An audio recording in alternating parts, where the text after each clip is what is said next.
Ça serait-tu possible de faire un OBNL, pas comme objectif d'avoir une épicerie qui est abordable, qui est raisonnable, sans qu'il y ait des marges de profit monstrueuses, là? Ça ferait beaucoup de compétition, justement, aux épiceries standards, ce qui les forcerait probablement justement, à ajuster leur prix à la baisse. Est-ce que c'est faisable? Même si ma réponse va peut-être vous décevoir, c'est un excellent raisonnement. Si on formait une épicerie à but non lucratif, c'est-à-dire qui ajoute pas de marge de profit à ses produits, est-ce que ça aurait l'effet de diminuer les prix dans le marché? En théorie, oui. S'il n'y a pas de marge de profit sur les produits, les prix sont plus bas. Si les prix sont plus bas, le reste du marché est obligé d'aussi baisser ses prix pour compétitionner. Mais une fois qu'on sort de la théorie, c'est là que ça devient compliqué. Première des choses, créer une épicerie, c'est cher. Là, je parlerai pas des salaires, parce que je présume dans la question qu'on se garde quand même une certaine marge de bénéfice pour couvrir les salaires des employés qui travaillent à l'épicerie. Mais une épicerie, ça coûte pas juste les employés, ça coûte aussi les étagères, les réfrigérateurs, le bâtiment lui-même et plein d'autres choses similaires. Ça, il faut beaucoup d'argent pour acheter tout ça avant de pouvoir commencer ces opérations. Ça s'appelle des coûts de capitalisation. Alors avant même de commencer notre épicerie, il va soit falloir qu'on soit nous-mêmes très riches ou qu'on trouve beaucoup d'investisseurs pour nous donner l'argent qu'il nous faut. Et ces investisseurs-là, ils peuvent faire plein d'autres choses avec leur argent. Alors comment on va les convaincre d'investir dans notre épicerie s'ils savent qu'ils vont jamais recevoir de profit en retour de l'argent qu'ils investissent? Dans une logique capitaliste, c'est pas évident. La plupart des investisseurs vont probablement choisir d'autres investissements à la place. Mais ça veut pas dire que c'est impossible. On pourrait par exemple le faire selon un modèle coopératif où tous les membres d'une communauté donnent une partie de leur argent pour devenir membres de la coop.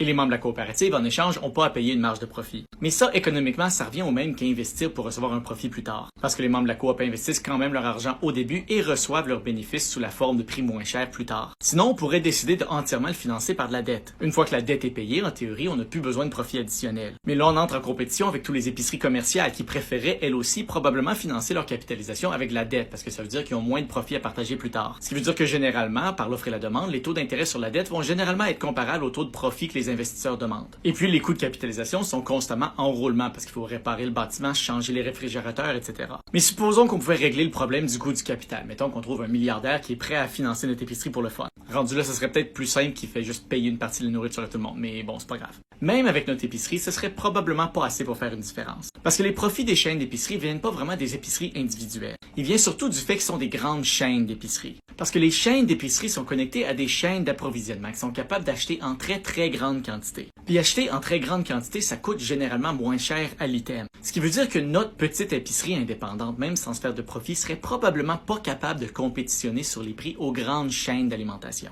Alors c'est pas une épicerie à but non lucratif qu'il nous faut, c'est une chaîne d'épicerie et une chaîne d'approvisionnement à but non lucratif. Puis là, on est à des degrés de complexité beaucoup plus grands que juste une épicerie. Ça deviendrait réellement une entreprise collective au niveau de la société au grand complet. Ça pourrait se faire par des réseaux communautaires décentralisés, comme, en théorie, le début des caisses populaires. Mais aujourd'hui, l'acteur principal pour gérer une entreprise sociale du genre, c'est le gouvernement. Puis là, on se rapproche beaucoup de l'idée de la nationalisation. Et le Québec manque pas d'exemples d'entreprises du genre. Hydro-Québec, l'Auto-Québec, la Société des alcools et plein d'autres. Savoir si c'est une bonne idée de faire ça pour l'alimentation, ça va beaucoup dépendre de votre impression du gouvernement et de sa capacité de gérer des entreprises du genre. À vous de vous faire votre tête là-dessus.